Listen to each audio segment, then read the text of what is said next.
सबको सादर नमस्ते। मंत्र पाठ। ओम सहनावतु सहनौ भुनक्तु सह वीर्यं करवावहै तेजस्विनावधीतमस्तु मा विद्विषावहै। ओम शांति शांति शांति।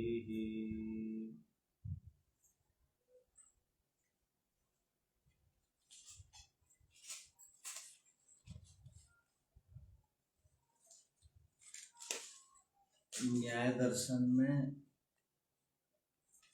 प्रथम सूत्र है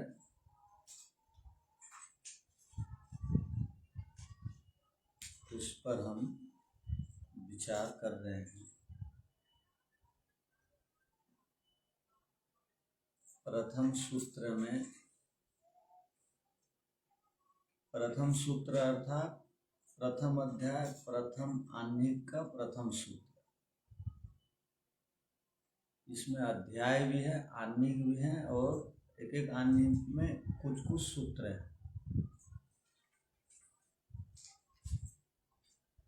तो संस्कृत भाष्य में पृष्ठ संख्या 4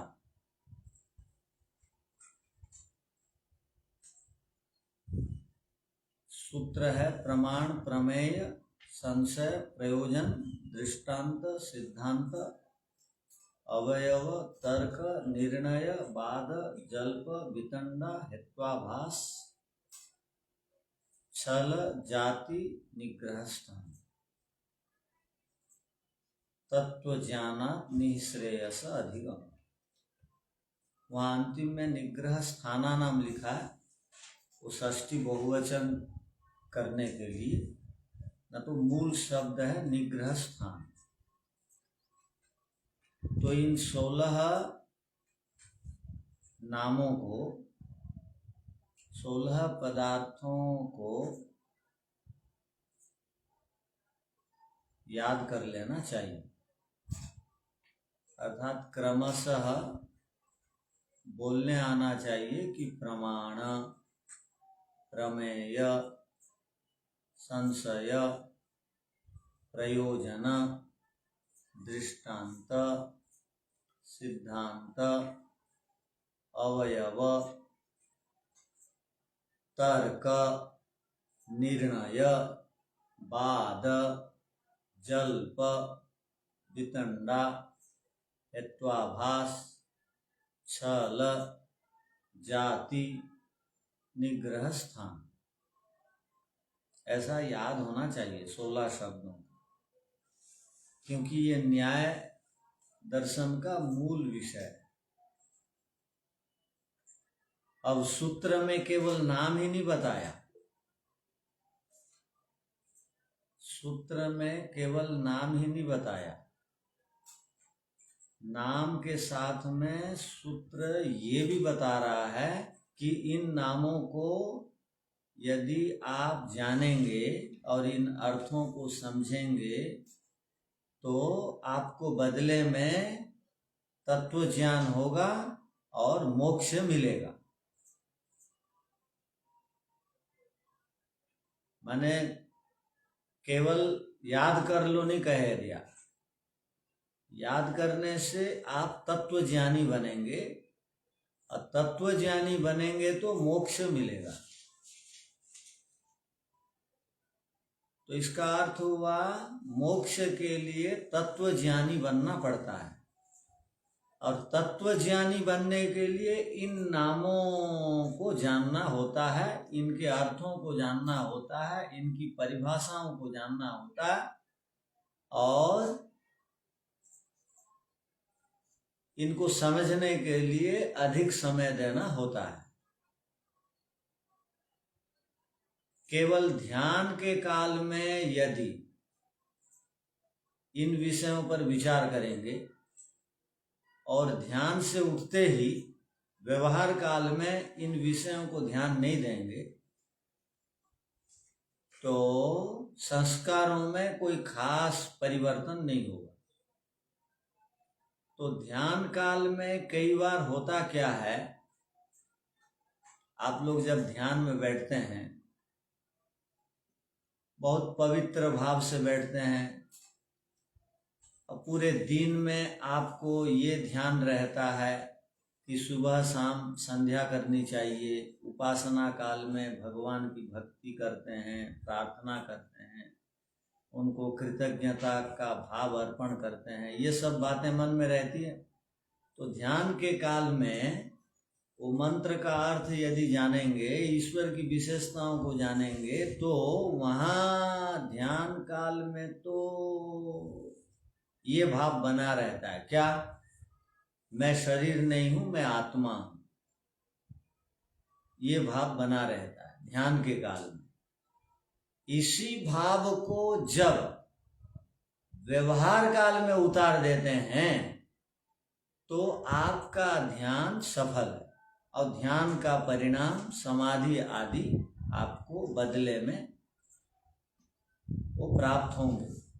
यदि ध्यान के समय जो विचार रहता है व्यवहार काल में वही विचार नहीं रहता,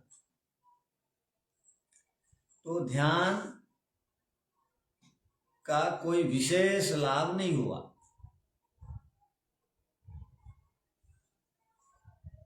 तो ध्यान के काल में भी प्रमाण प्रमेय आदि के विषय में चिंतन करना पड़ता है।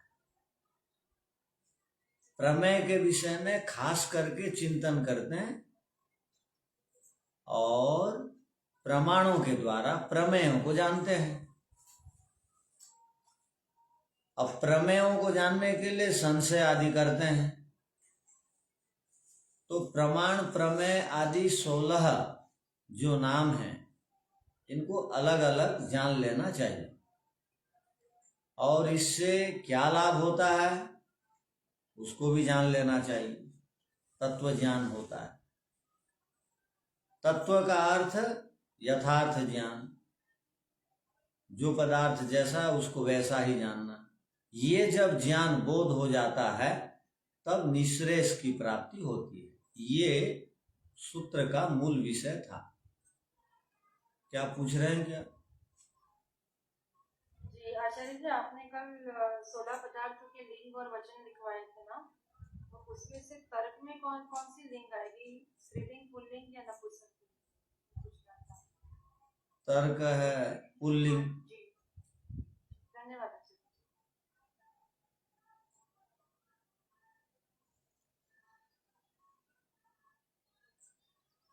तो जब हम संस्कृत के साथ जुड़ जाते हैं तब कौन सा शब्द किस लिंग का है, और अब हम आगे पढ़ेंगे अब कौन सा किस वचन का है।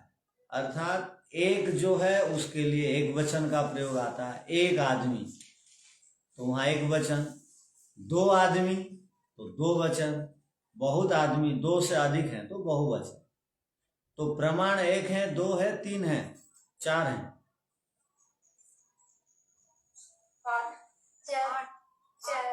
8 प्रमाण। ठीक है। 2 से अधिक को बहुवचन कहते हैं। 4 में 4 अंतर्भावित हो जाते हैं, इसलिए 4 माने जाएंगे प्रमाण। तो 4 में कौन सा वचन होगा? बहुवचन होगा। तो प्रमाण नपुंसक लिंग है और बहुवचन वाला है, ऐसा जान लेना चाहिए।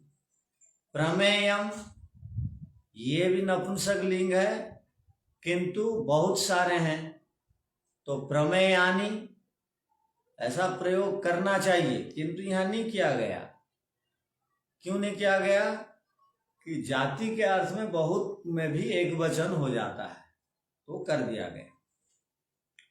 तो सबका वचन और सबके लिंग इसका ज्ञान संभवतः आप लोगों को हो गया होगा।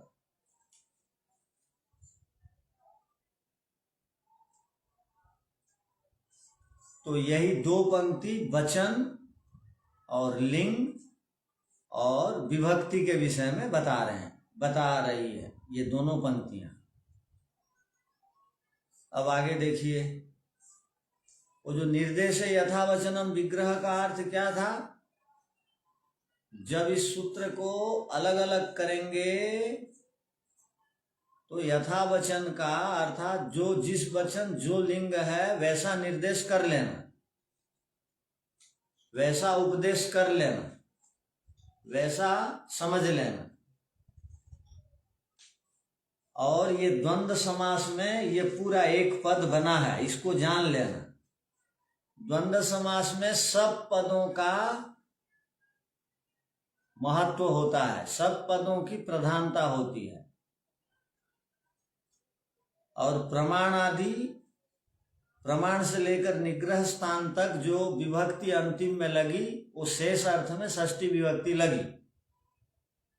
और तत्वस्य ज्ञानम ये षष्ठी है, तथापि ये कर्म है, तथापि षष्ठी विभक्ति में इसका प्रयोग हुआ। माने तत्व को जानना, को में कर्म है, प्रथमा ने द्वितीया को, राम को देखो, रामम पश्य, तो जहां को लगता है वहां पर द्वितीया होनी चाहिए, कर्म होना चाहिए, किंतु षष्ठी क्यों हो गई? क्यों हो गई तो कहा वो षष्ठी होने के पीछे कारण है कि कृदंत प्रत्यय आ गया, इसलिए कर्म के स्थान में षष्ठी का प्रयोग हो गया दोनों में। तो तत्वस्य ज्ञानम निःश्रेयस्य अधिगम, यहाँ निःश्रेयस को प्राप्त करो, हिंदी में अर्थ करेंगे तो क्या होगा? निःश्रेयस को प्राप्त करो। यहाँ भी कर्म है किंतु षष्ठी हो गई, क्यों? क्योंकि यहाँ पर कर्तृकर्मणो षष्ठी कृति, कृदंत रहने पर कर्ता और कर्म के स्थान में षष्ठी हो जाती है। इतनी बातें कल बताई गई। चलिए अब आगे देखिए, अब काम की बातें देखिए। त एतावन्तो विद्यमानार्थाः, त एतावन्तो ये सब, एतावन्तो ये जो सूत्र में जितने भी शब्द आए, पद आए, ये सब विद्यमान अर्थ वाले हैं, अर्थात अर्थ माने पदार्थ, विद्यमान माने सत्तात्मक पदार्थ हैं। ये जितने सत्ता वाले पद हैं उन्हीं के विषय में सूत्र में कहा गया है।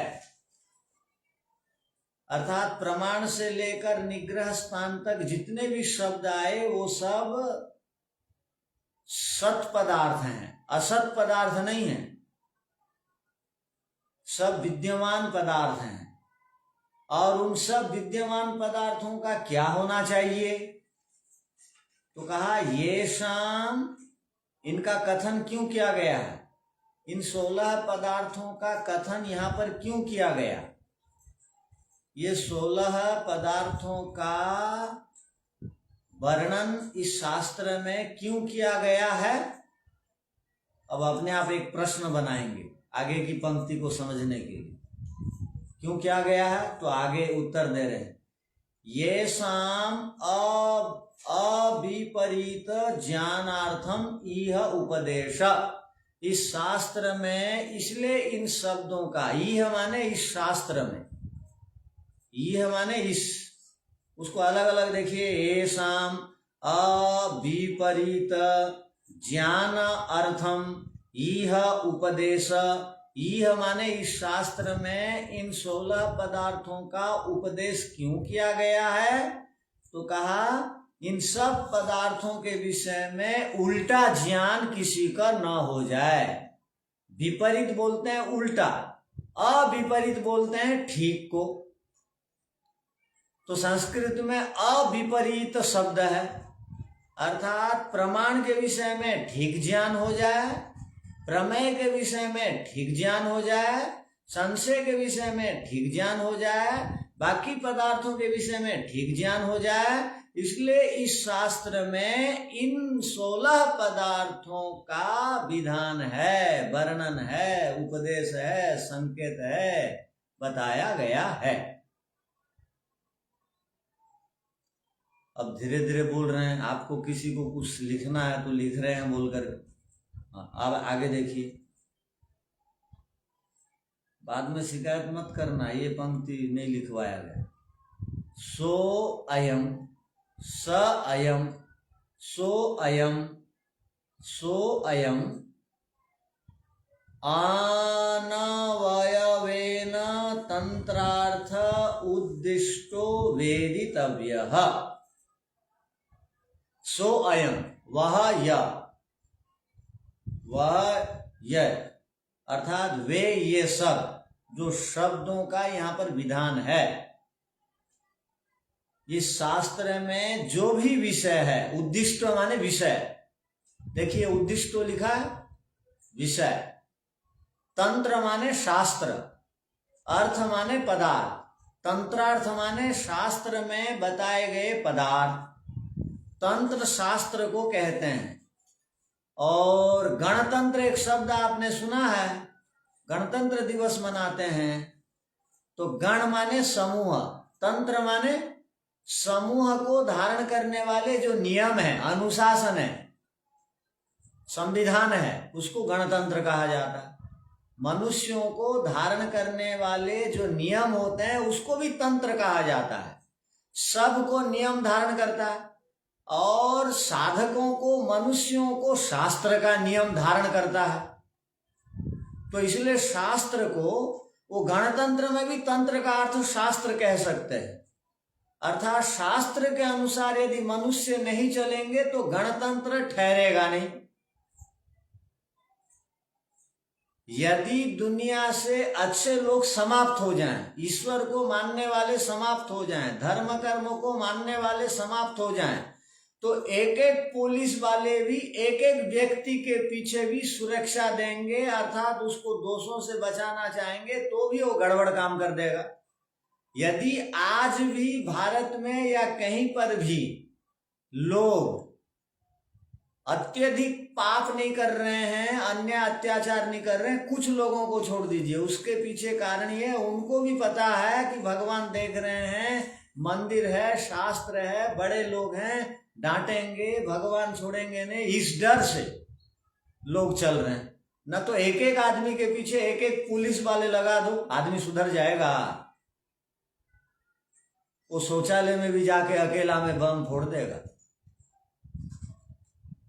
तो कहने का अर्थ है एक एक आदमी के पीछे एक एक सुरक्षा कर्मी को भी लगा दो तो गलतियों को रोका नहीं जा सकता है। यदि रुक रहा है उसके पीछे तंत्र, शास्त्र, भगवान, आस्तिकता, संस्कार आदि सहयोगी कारण हैं, धर्म आदि सहयोगी कारण हैं। तो यहाँ क्या कहा गया? तंत्रार्थ माने इस शास्त्र में जो विषय, इस शास्त्र में जो पदार्थ का उद्दिष्ट विषय वेदितव्य कहा गया है, जो आप जानेंगे, वेदितव्य माने जो जानेंगे। सो अयम अनवयवेन, अवयव कहते हैं टुकड़ा को, खंड को, भाग को, अंश को। मेरा शरीर का ये अवयव है, इसका अर्थ क्या हो गया? शरीर का ये हाथ एक भाग है, अंश है। वैसे ही पेड़ की शाखा पेड़ का एक अवयव है, शरीर की आंख शरीर का एक अवयव है, माने एक टुकड़ा है, भाग है। तो अनवयव माने क्या होगा? संपूर्ण। जिस प्रकार अवयव का अर्थ होता है एक भाग, वैसे ही जब अवयव के आगे अनवयव लिखेंगे तो संपूर्ण अर्थ होगा, संपूर्ण, पूरा पूरा। तो अर्थ कैसे होगा? देखिए, ये शास्त्र है जहां पदार्थों के विषय में कहा गया है, वह अनवयवेन अर्थात संपूर्ण कहा गया है। आधी अधूरी बात करके शास्त्रकार रुकने वाले नहीं है। शास्त्र में जिन 16 पदार्थों के विषय में बताया गया है, उन 16 पदार्थों के विषय में पूरी तरह ज्ञान विषय दिया गया है, ऐसा समझना चाहिए। शास्त्र आधा बोल करके छोड़ेगा नहीं। व्यक्तियों में ये दोष होता है कि कई लोग किसी को क्या वचन दे देते हैं, वचन को नहीं पालते हैं। किंतु राम के युग में प्राण जाए पर वचन न जाए, ये परंपरा थी। क्यों? क्योंकि वो वैदिक परंपरा उस समय देश में लागू थी, अर्थात वेद को, ईश्वर को लोग मानते थे।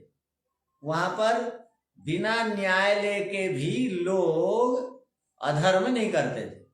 अब न्यायालय हो गया, पुलिस की व्यवस्था हो गई, तो भी अन्याय हो रहा है, क्योंकि वैदिक युग नहीं है, पाठ्यक्रम में धार्मिक ग्रंथ नहीं पढ़ाए जाते।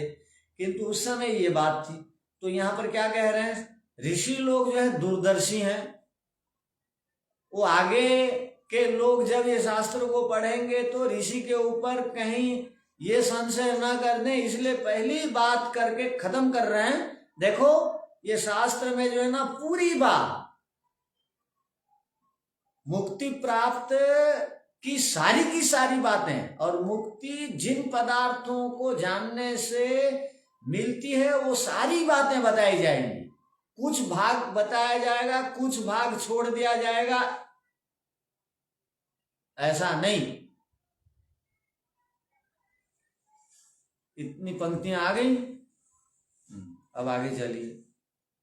वेदितव्य माने जानना चाहिए। आप लोग ऐसा जानो, ये शास्त्र में पूरी तरह मुक्ति के लिए जितने अंग प्रत्यंग की बातें हैं, नामों की व्याख्या, वो सारी बातें आई। तो शास्त्र का प्रयोजन क्या था? तो बताया गया, इनके विषय में विपरीत ज्ञान ना हो जाए। और क्या है, मुक्ति प्राप्त करने के लिए जितने विषयों को जानना चाहिए, सारे विषय यहाँ आगे अब बताए जाएंगे आगे। अब आगे देखिए, पूर्ण विराम के बाद, वेदितव्य के बाद, आत्मा देहे खलु प्रमेयस्य तत्वज्ञानात् निःश्रेयस अधिगमः। आत्मा देहे, आत्मा आदि को कहते हैं आत्मा, आत्मा देहे, आत्मा आदि, इसी को संस्कृत में बोला जाएगा आत्मा देहे, विभक्ति लगाकर। तो आप लोग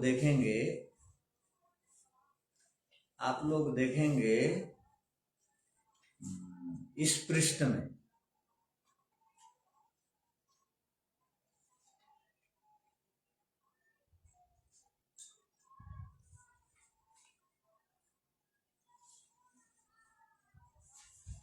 आप लोगों को बता रहे हैं 12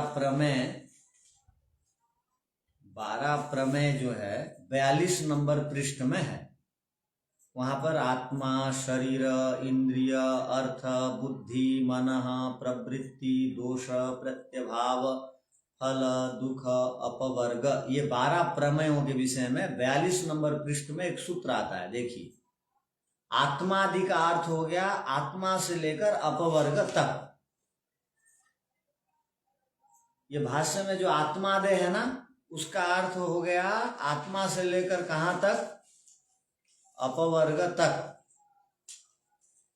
9वां नंबर सूत्र है इस दर्शन का। पृष्ठ संख्या हमारे में अलग है और आपकी पुस्तक है ना, उसमें अलग है आचार्य जी। तो 42 ही है। हाँ 42 ही है। 42 है ना? हाँ,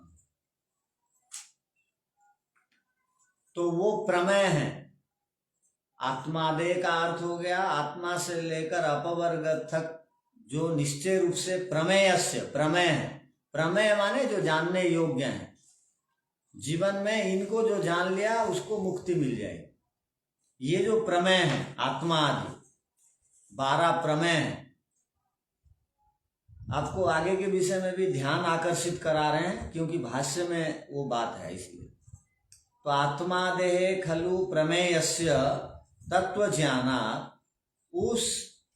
उन पदार्थों के तत्व ज्ञान से, यथार्थ ज्ञान से, निःश्रेयस अधिगम, निःश्रेयस की प्राप्ति होती है। अधिगम माने प्राप्त होना, निःश्रेयस माने मुक्ति। तच्च एतत् उत्तर सूत्रेण अनुद्यत इति, इसको आगे 9वें सूत्र में विस्तार से बताया जाएगा। अनुद्यत आगे बताया जाएगा।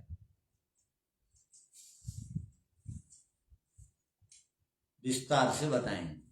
अब केवल संकेत कर दिए कि आत्मादि प्रमेय हैं जिसको जानने से मुक्ति मिलती है। अब देखिए विचित्र बात, यहां पर भी तत्व ज्ञानात् निःश्रेयस अधिगम लिखा और इसी प्रसंग में लिख दिया उनको भी जानने से मुक्ति मिलती है। अर्थात प्रमाणों के द्वारा प्रमेयों को जान लेने से ही मुक्ति मिल जाती है, इसका अर्थ हुआ। तो संशय आदि को जानने की आवश्यकता नहीं है। अब उसको आगे बताएंगे क्यों संशय आदि को पढ़ा गया।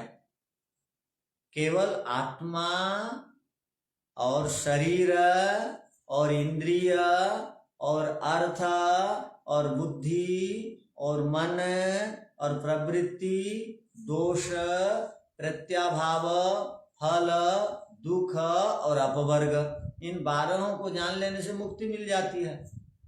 तो ये 16 के विषय में क्यों बताया जा रहा है, इसको हम आगे पढ़ेंगे क्यों बता रहे हैं। किंतु इस विषय में हम आगे पढ़ेंगे का संकेत यहां पर दिया गया। अब देखिए मूल विषय प्रारंभ होता है शास्त्र का। 6वां नंबर पृष्ठ निकालिए,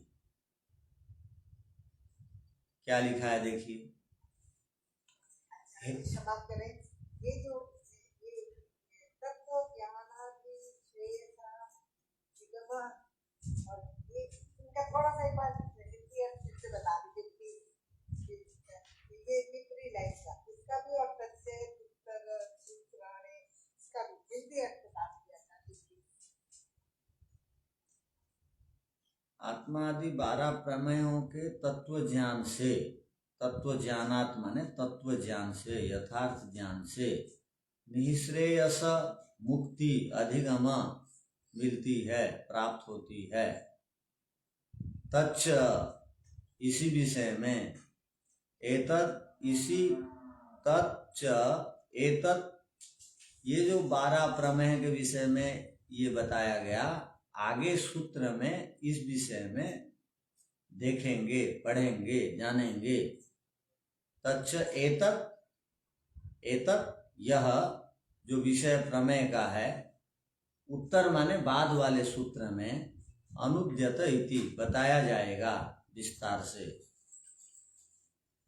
अब चलिए आगे। हेयम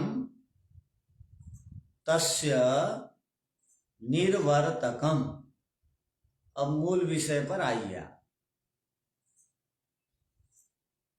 अब दर्शनकार कहना चाह रहे हैं, और इस दर्शन की व्याख्या करने वाले महर्षि वात्स्यायन जी भाष्य के माध्यम से कहना चाह रहे हैं, हेयम तस्य निर्वर्तकम।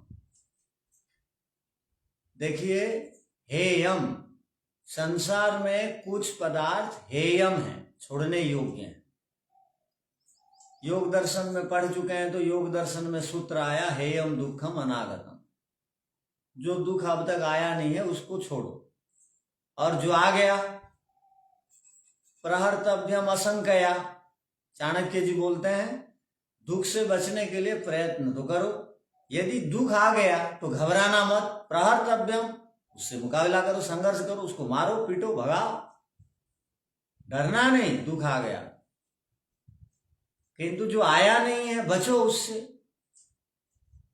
तो यहां पर कह रहे हैं हेयम, छोड़ने योग्य क्या है,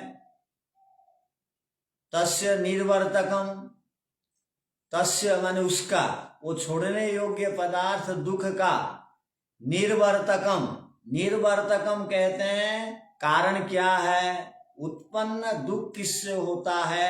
निर्वर्तकम माने उत्पन्न होना, पैदा होना, कारण बनना। अर्थात हेय क्या है इसको जानिए।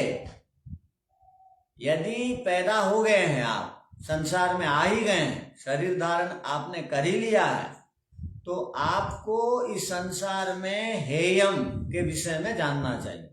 छोड़ने योग्य क्या है, इस पर आपको गंभीरता से विचार करने की आवश्यकता। ऐसे ही संसार से मत चला जाना वापस, ये विषय जान करके जाना कि छोड़ने योग्य क्या है। मैंने छोड़ने योग्य पदार्थों को छोड़ा क्या।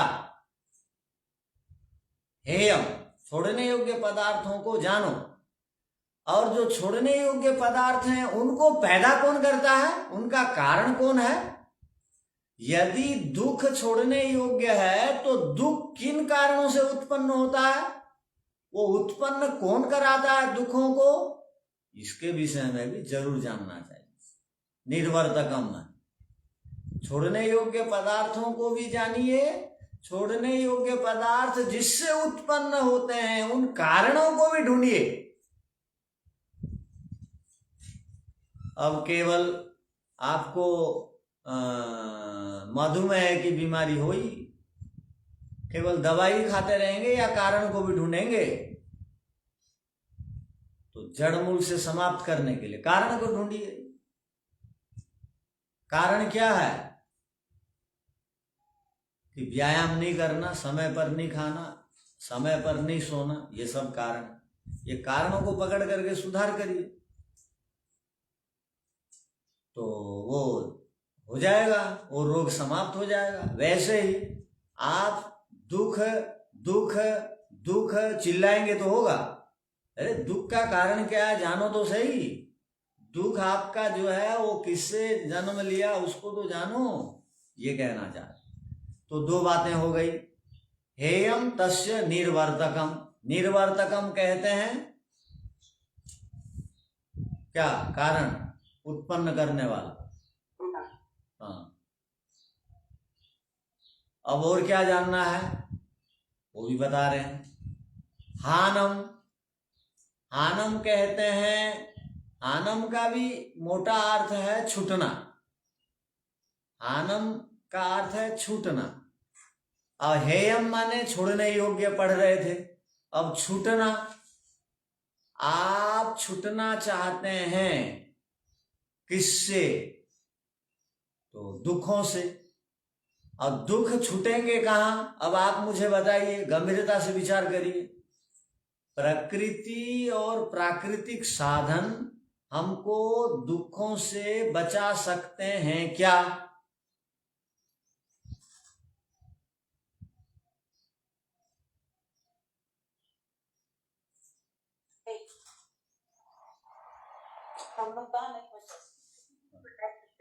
अब मुझे बताइए, अब मुझे बताइए,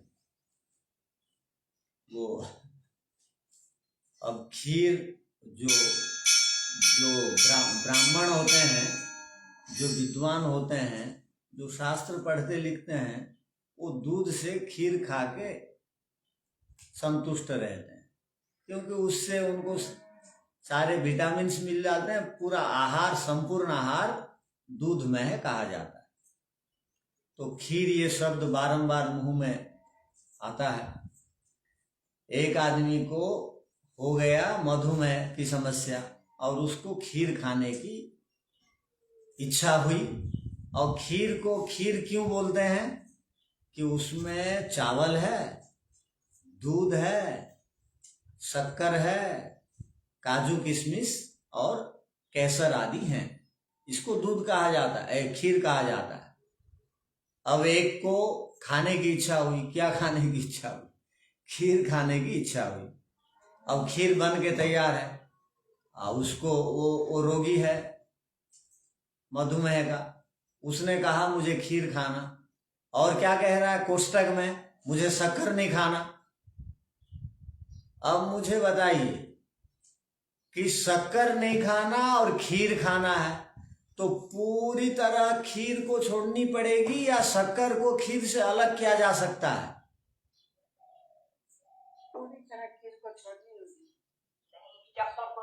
अलग किया जा सकता है शक्कर को। अच्छा, तो आपके पास कौन सी मशीन है ऐसी? तो वही करते हैं ना आचार्य जी, पता है कहाँ से आएगा। हाँ, खीर बनाते टाइम शक्कर नहीं डालेंगे, पूरी तरह शक्कर को छोड़ना।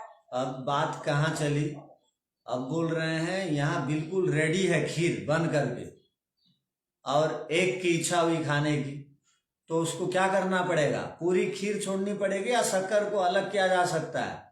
नहीं, फिर तो उसको छोड़ना ही पड़ेगा। हाँ, वैसे ही प्रकृति में सत्वगुण है जो सुख देता है, रजोगुण है जो दुख देता है, तमोगुण है जो मूर्ख और मोह पैदा करता है, मूर्ख बनाता है।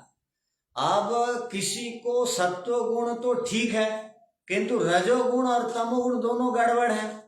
अब यदि कोई बोलेगा मुझे सत्वगुण रजोगुण से अलग हटना है क्योंकि ये मूर्ख बना रहा है और दुख दे रहा है, तो उसको सत्वगुण छोड़ना पड़ेगा या सत्वगुण को पकड़ के रखूंगा और रजोगुण तमोगुण छूट जाना चाहिए, बोलेगा छूट सकता है। छोड़ना चाहिए, छूट जाएगा। मेरा उत्तर देने रहे। जिस प्रकार खीर एक सामुदायिक नाम है, शक्कर का, चावल का, दूध का, काजू का, वैसे ही प्रकृति एक सामुदायिक नाम है सत्वगुण, रजोगुण, तमोगुण का। कोई भी यदि संसार का सुख लेना चाहेगा तो उसको क्या मिलेगा? दुख और मूर्खता भी मिलेगी, दुख भी मिलेगा। तो वो पूरी तरह प्रकृति को छोड़ना पड़ेगा या प्रकृति को भी पकड़ा, सत्वगुण को भी पकड़ूंगा, दुख से बच जाऊंगा, बोलेगा कोई बच सकता है? प्रकृति को भी छोड़ना पड़ेगा। हाँ, यदि आपको शुद्ध सुख चाहिए तो प्रकृति को गोली मारो।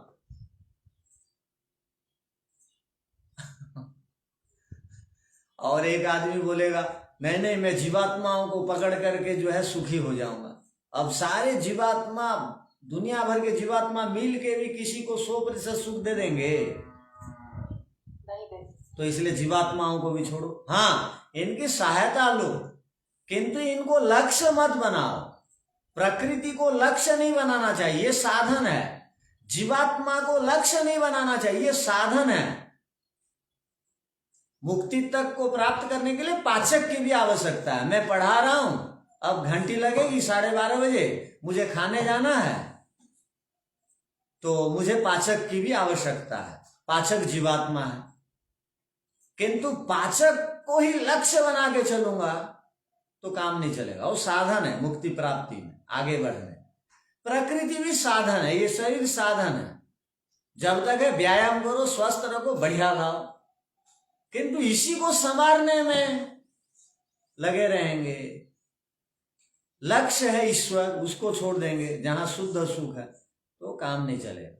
तो शुद्ध सुख तो केवल दुनिया में एक ही जगह हमको मिलता है, वो कहां?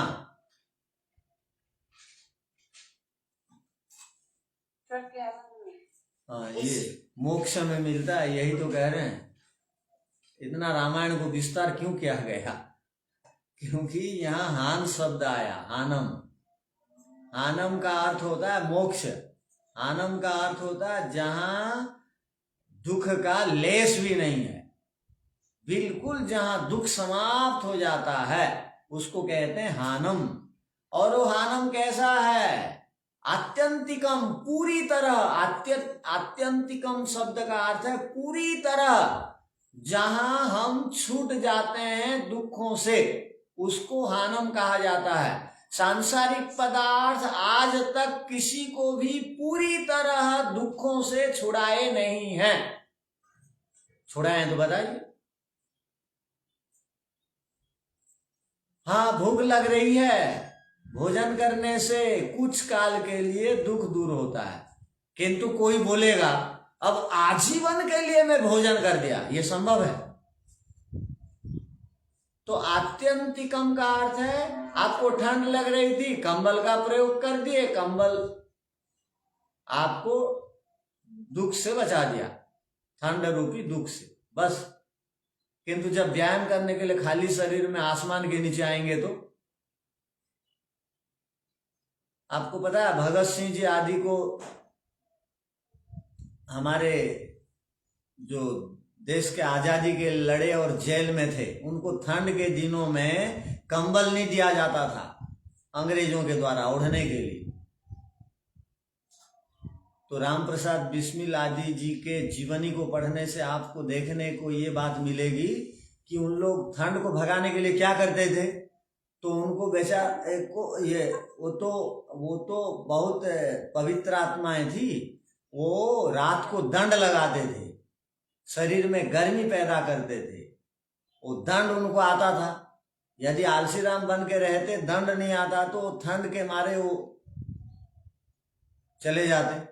तो व्यायाम कर कर करके गर्मी को शरीर में ला ला करके वो देश की आजादी के लिए, हमारे लिए शहीद हुए, मर मिटे। तो कहने का अभिप्राय आपको पूरी तरह हानम आत्यंतिकम, आपको पूरी तरह चाहिए सुख, आपको पूरी तरह दुख से बचना है तो उसको हानम कहते हैं। पूरी तरह दुख से बचने का एक ही स्थान है, वो स्थान मोक्ष है, वो स्थान ईश्वर है।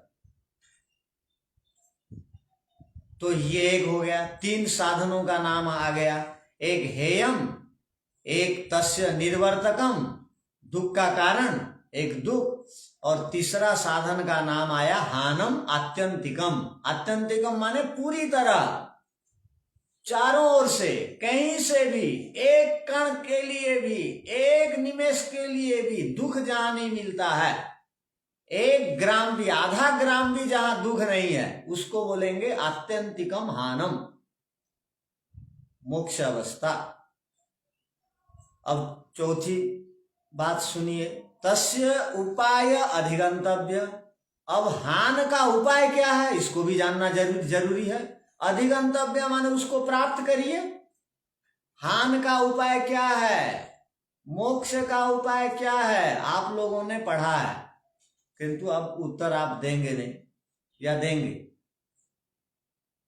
मुक्ति का उपाय क्या है? दुखों से अत्यंत छुटकारा। नहीं तो मुक्ति का उपाय बोल रहा हूं। जैसे रोग से बचने का उपाय क्या है?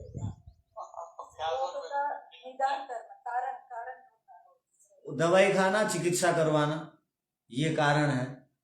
तो वैसे ही मोक्ष है, मोक्ष का कारण क्या है? अब वो सूत्र याद करिए। आप योग दर्शन 1-1, 2-2 बार पढ़ लिए, 2-2 साल पढ़े, वो सूत्र याद करिए। योग अंग अनुष्ठानात्, योग अंग अनुष्ठानात् अशुद्धि क्षये ज्ञान दीप्तिराविवेक ख्याते है।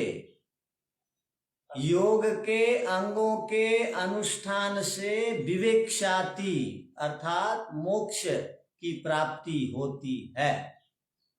जब तक योग के अंगों का अनुष्ठान नहीं करेंगे, ये योग के अंगों का अनुष्ठान मुक्ति प्राप्ति में सहायक है, उपाय है।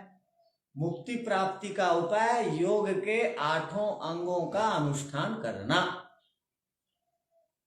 तो ये तस्य उपाय, ये जो आत्यंतिकम हानम है, उसका उपाय है योग के अंगों का अनुष्ठान करना। और एक बात, जो विषय अन्य शास्त्रों में बता दिया गया, उसी विषय को विस्तार से न्याय दर्शनकार और नहीं बोलेंगे। अब योग दर्शन में जो बता दिया गया, यम नियम आसन प्राणायाम, उसको और ये दोबारा नहीं बोलेंगे तो आप भी बोलेंगे हम तो योग दर्शन में पढ़ चुके हैं जी, यहाँ और क्यों पढ़ेंगे, आप ही उठ के चले जाएंगे। वही विषय नहीं बोला जाता है, किंतु उन विषयों का खंडन भी नहीं किया जाता है शास्त्रों में, परस्पर विरोध भी नहीं है, संक्षेप से कथन कर दिया जाता है। तो यहाँ पर संक्षेप से कह दिया गया कि हान का अर्थ होता है आत्यंतिकम, पूरी तरह दुखों से बच जाना, मोक्ष हान है, और तस्य उपाय है योग के अंगों का अनुष्ठान करना। इसको अधिगंतव्य, प्राप्त करो, जानो। इत्येतानि, इस प्रकार, चत्वारि अर्थ पदानि, संसार के जितने भी अर्थ हैं ये 4 पदों में आ जाते हैं। अर्थ माने विषय, अर्थ माने वस्तु। इसी को पीछे कहा गया था क्या, अर्थ के प्रसंग में क्या कहा गया था पीछे? अब एक पृष्ठ व्याख्या हम पढ़े हैं, देखिए क्या कहा गया था। अर्थस्तु सुखम सुख हेतुश्च, दुखम दुख हेतुश्च। उन्हीं 4 नामों को अलग पर्यायवाची नामों में यहां कहा गया। पर्यायवाची नाम में कहा गया, हेय को दुख कहा गया, और निर्वर्तकम को दुख का कारण बताया गया, और हान को सुख बताया गया, तस्य उपाय को सुख का कारण बताया गया। ये 2-4 पृष्ठ में ही 2-2 बार अर्थ के विषय में कह दिया गया। दुनिया भर के जो पदार्थ हैं ये 4 भागों में विभक्त हैं। अर्थात यदि प्रमाणों से प्रमेयों से कुछ जानना है, प्रमाणों से कुछ आपको प्राप्त करना है, तो आपको क्या प्राप्त करना है प्रमाणों से? आप हेय, आप ढूंढिए पदार्थों में जो दुख है वो क्यों है, ये दुख का कारण, इस दुख के पीछे ये दुख के कारण है, उसको प्रमाणों से खोजिए, जानिए, और ये है सुख और ये है सुख का कारण, इसको समझिए, तब जीवन का लक्ष्य पूरा होगा। इत्येतानि चत्वारि अर्थपदानि, इसको अलग करके पढ़ेंगे तो चत्वारि अर्थपदानि, मिला करके पढ़ेंगे तो क्या होगा? इत्येतानि चत्वारि अर्थपदानि। अब अलग अलग कर देंगे तो क्या होगा? इति एतानि चत्वारि अर्थपदानि सम्यक बुद्ध्वा निःश्रेयसम अधिगच्छति। इन चारों को जो सम्यक माने ठीक से, बुद्ध्वा माने जान लेता है, वह निःश्रेयसम, निःश्रेयसम मोक्ष को अधिगच्छति, प्राप्त हो जाता है। तो आप में से किनको मुक्ति को प्राप्त करना है? हाँ, इन चारों को ठीक से अब जानिए। अब न्याय दर्शन कठिन लग रहा है कि सरल लग रहा है?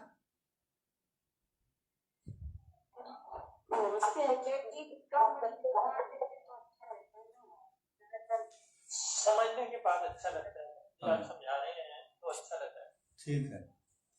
आचार्य जी, वक्तत्व का क्या लिखवाया था आपने? कारण, कारण, कारण या उत्पन्न, उत्पन्न का हेतु, दुख किस कारण से उत्पन्न होता है, अर्थात दुख का कारण क्या है। ठीक है, धन्यवाद। ओम शांति शांति शांति। सबको सादर नमस्ते।